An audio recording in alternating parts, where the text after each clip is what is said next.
Good afternoon, it's Giuseppe Bartley here live from the mine in the region of Ica, southern Peru in the desert. I'm going to share with you another poem from The Fifth Most Wanted Man, published by the prestigious Merrick Press in Grosse Pointe, Michigan and Washington, D.C.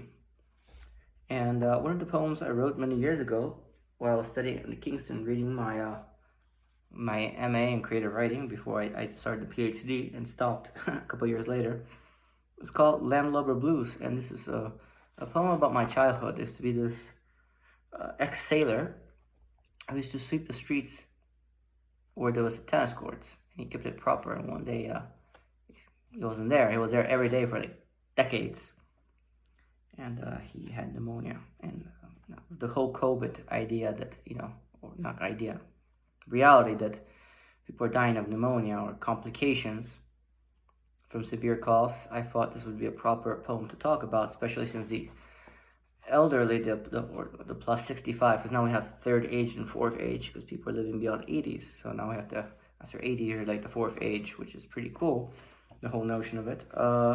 And these are the segment of the population, aside from those who are sick or have low immune systems, we are really affected. So I thought I'd share this piece, and then we'll maybe talk a little bit.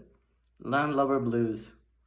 The old sailor who used to sweep the streets died of pneumonia the other night.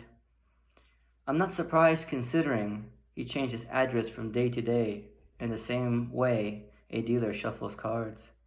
He must have had a strong hand, because neither civil war nor car bomb disturbed his sleep. Neither the military nor terrorists detained him.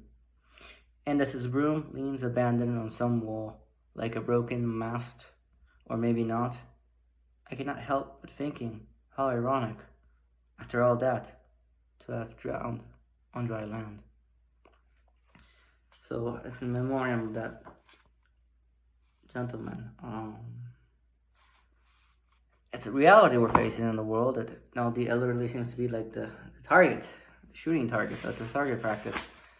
And it's just unbelievable. It's unreal. I feel really sad that we basically, I guess the first time in history, I can't recall another situation that we've had where instead of confining the sick, we're confining the healthy. I mean, we've reversed the whole role of how things work. And it doesn't work. I mean, I'm not going to make any assertions of who did this, or if they did it, or if it was an accident, or if really we're going to believe that some bat in a market crossing some animal really created COVID. Yeah. But, I mean, when you look at the numbers of China and India, and you're looking at half the population of the planet, and you're telling me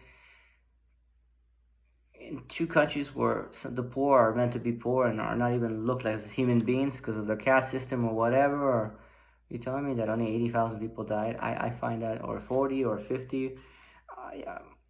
I mean, you don't have to be very bright to know that's not real. I mean, it's total manipulation. It's like where Ecuador, they're throwing bodies at sea, and then they say they have 600-700 dead. I mean, there must have been in some pictures 100-200 bodies. I mean, this is the danger of the society we live in, that you can't trust the media, even your government. I mean, I'm not trying to tell you go start burning the streets, but we live in an age where the hyper-real, as Jean Baudrillard would say, it's more real than the real. I mean, like the picture of McDonald's with the burger. You know you're not going to get that, but you still buy it hoping. I mean, we have to stop this at some point and realize it's good on paper, but not in reality. And it doesn't help. It doesn't create a real consensus. It doesn't align people with reality.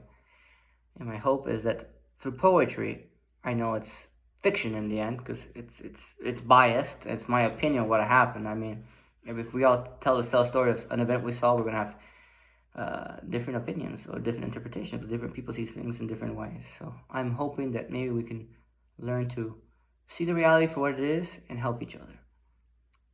All right, well, I hope you have a great day, and hashtag, please stay at home, or stay at home. Stay safe, please.